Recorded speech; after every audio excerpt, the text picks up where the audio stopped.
The galactic slaughter. The Xylari refugees were exhausted. Their fleet, once a proud collection of merchant and civilian vessels, was now a group of battered hulls leaking oxygen into the cold void of space. Behind them, the Krell hunter ships were closing in. The Krell did not want territory, and they did not want slaves. They enjoyed the hunt. They had cornered the Xylari near a dead star, circling them like wolves around a dying campfire.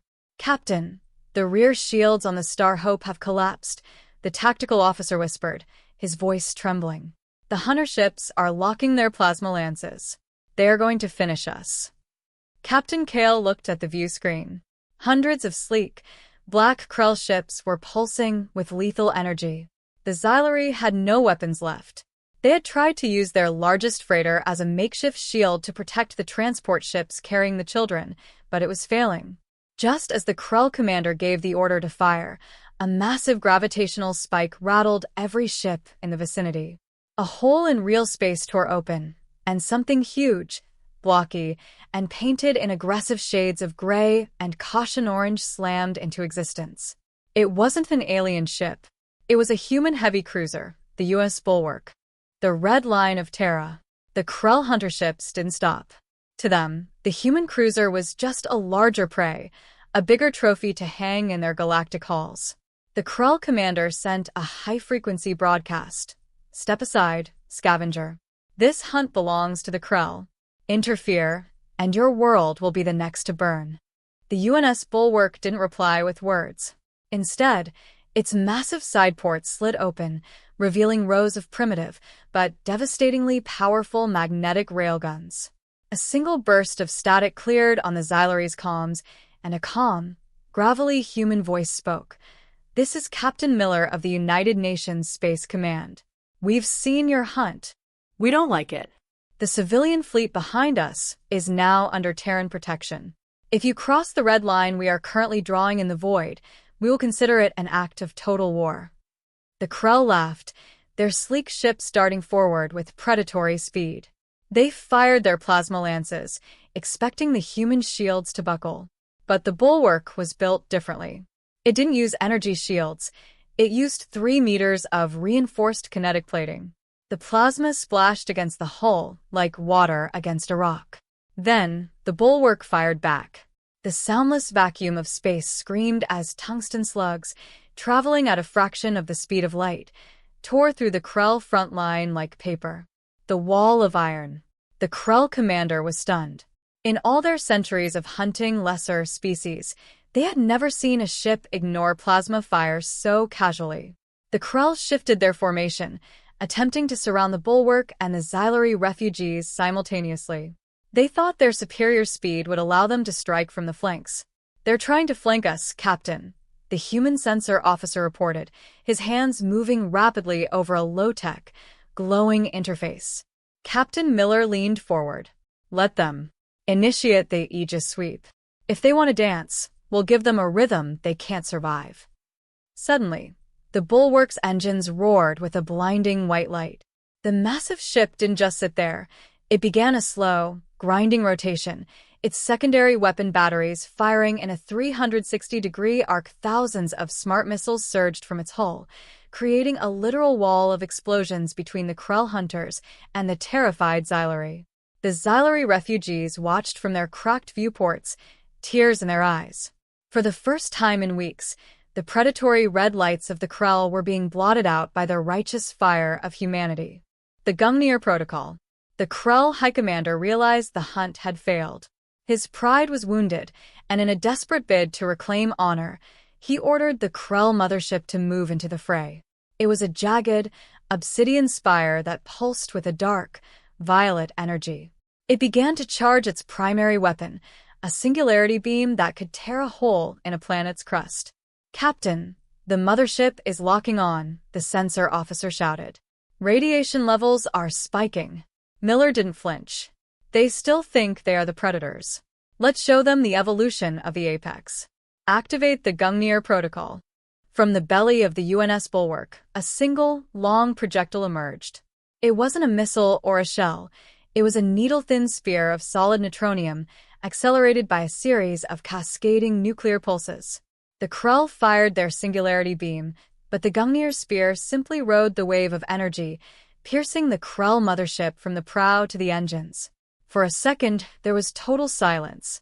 Then, the obsidian spire shattered into a million glowing shards, as if struck by the hammer of a god. No quarter given.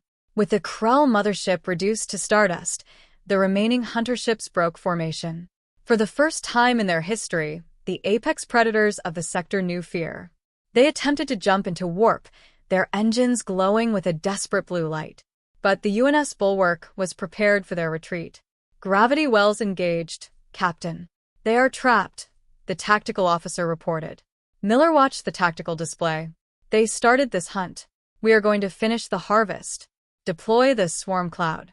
From the massive hangar bays of the human cruiser, tens of thousands of automated drones poured out like a swarm of angry hornets. They didn't fire beams. They used high-frequency cutting lasers and kinetic stingers. The drones swarmed over the Krell ships, systematically stripping away their hulls and disabling their life support.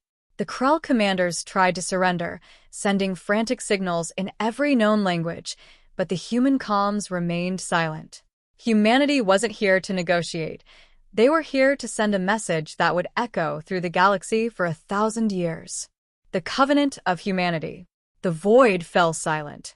Where once thousands of Krell hunter ships had pulsed with predatory intent, only debris and cooling plasma remained. The UNS Bulwark hung in the center of the wreckage like a silent guardian of iron and steel. Slowly, it turned its massive hull toward the battered Xylari refugee ships. Captain Krell of the Xylari stood on his bridge, his hands trembling as he watched the human titan approach. "Open a channel," he whispered. We must offer them whatever we have left. Our gold, our tech, our lives. No one kills the Krell for free. The view screen flickered to life. Captain Miller appeared, his face worn by years of deep space command, but his eyes surprisingly soft. "Captain Krell," Miller's voice boomed through the speakers. "We've scanned your ships. You're low on oxygen, and your fuel rods are depleted. We are sending over repair teams and medical supplies immediately." Krell blinked in disbelief. "But what is the price? What does humanity demand for saving us from the shadow?" Miller smiled, a thin, proud line. "In our history, we were once the ones being hunted. We made a promise to ourselves that if we ever reached the stars, no one would ever have to face the darkness alone again. There is no price, Captain. Welcome to Terran protected space. Let's get you to your new home." The Council's judgment. The Xylari were safe. Under the protective shadow of Earth's orbital defense platforms, the refugees began to rebuild their lives on a lush, green world in the Proxima system. But while the Xylari celebrated, the Galactic Council was in an uproar. A dozen alien species, many of whom had ignored the Krell's atrocities for centuries, summoned the human leadership to the Citadel of Stars. "You have disrupted the natural balance of the sector," the High Counselor, a multi-limbed being of crystalline light, shrieked. "The Krell were a sovereign power. You annihilated their primary fleet for a species that has no standing in this council. What gives humanity the right to act as the galaxy's judge and executioner?" Captain Miller stood alone in the center of the massive, circular chamber. Thousands of alien representatives looked down at him with cold, calculating eyes. He didn't wear a dress uniform. He wore his battered flight suit, stained with the grease of the Bulwark's engines. "Right?" Miller asked, his voice echoing through the silent hall. "We didn't ask for a right. We saw a predator tearing apart a family. We saw children being hunted for sport while you all turned your sensors the other way to protect your trade routes." He stepped forward, his boots clanking loudly on the polished floor. "You call it balance. We call it cowardice. Humanity doesn't care about your council's standing. We care about the scream of a victim. From this day forward, consider the human red line extended. If we find you hunting the weak, we won't send an envoy. We will send a fleet. And we will not stop until your sovereign power is a memory." The sleeping giant awakes. The council's chamber erupted in chaos as Captain Miller walked out, his back turned to the most powerful beings in the galaxy. They didn't take his warning as a deterrent. They took it as a challenge. Within months, a coalition of 5 aggressive species, led by the prideful Valerians, assembled a peacekeeping armada. Over 10,000 warships began their warp jump toward the Sol system, intent on neutralizing the human threat once and for all. They have 1 heavy cruiser and a handful of defense platforms. The Valerian admiral sneered as his fleet dropped out of warp near the orbit of Mars. We will burn their blue marble and turn it into a monument of our supremacy. But as the alien sensors scanned the silence of the Sol system, they found nothing. No fleets met them. No radio chatter filled the void. It was an eerie, suffocating silence. "Admiral, the asteroid belt is shifting," a sensor technician shouted, his voice cracking with fear. "Massive energy signatures are emerging from the rocks themselves." In an instant, the silent sector came alive. Thousands of asteroids, some miles wide, began to shed their rocky exteriors, revealing colossal, black iron railgun batteries and singularity launchers. These weren't ships, they were fortress worlds, anchored into the very fabric of the solar system. The humans hadn't been building a fleet. They had turned their entire star system into a death trap. A cold broadcast filled every alien cockpit. "You crossed the line. Welcome to the Forge of Sol." The Forge of Sol. The Valerian Armada was trapped in a crossfire of nightmare proportions. The asteroid fortresses, hidden for centuries, unleashed barrages of relativistic slugs that bypassed shields and tore through hulls as if they were made of glass. The vacuum of space between Mars and Jupiter became a graveyard of burning metal and shattered dreams of conquest. "Admiral, we are losing 50 ships every second," the Valerian tactical officer screamed over the sound of exploding consoles. "The human fortresses are immovable. We can't outmaneuver them." The admiral, his pride turning into a cold, hollow dread, signaled his superweapon. "Deploy the Star Eater. If we cannot have this system, then no one shall. Extinguish their sun." A massive, obsidian ring began to unfold at the center of the alien fleet, aiming its dark lens at the heart of the Sol system. But the humans didn't wait. Deep within the orbit of Mercury, a series of massive mirrors and focal lenses, constructed over decades, aligned with mathematical precision. "Initiate solar discharge," Captain Miller's voice echoed from a hidden command bunker on Earth. A beam of pure, concentrated stellar energy, the very life force of the sun, was channeled through the lenses. It struck the Star Eater before it could even fire. The alien superweapon didn't just explode. It vaporized instantly, its atoms scattered into the solar wind. The beam continued, sweeping through the Valerian fleet like a scythe through dry grass. In less than a minute, the 10,000-ship peacekeeping armada was nothing more than a memory of ash. The legacy of Sol. The Sol system returned to its eerie, watchful silence.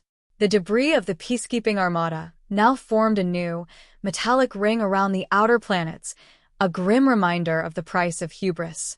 Across the galaxy, the Galactic Council disbanded in terror, replaced by a new assembly that didn't dare speak of natural balance or sovereign hunts. Captain Miller stood on the observation deck of the UNS Bulwark, which was now docked for repairs. Beside him stood Captain Krell of the Xylary. Together, they looked out at the glowing blue marble of Earth, shielded by the very stars that had once been a source of fear. "You could have taken their worlds," Krell whispered, his voice full of awe. "After the solar discharge, no one could have stopped you. Why did you let the survivors go?" Miller turned to him, his tired eyes reflecting the light of the sun he had just used as a weapon. "Because if we became the monsters we just destroyed, then the sacrifice of every human who died building these fortresses would be for nothing. We don't want an empire, Captain. We just want a galaxy where a merchant ship can cross the stars without looking over its shoulder."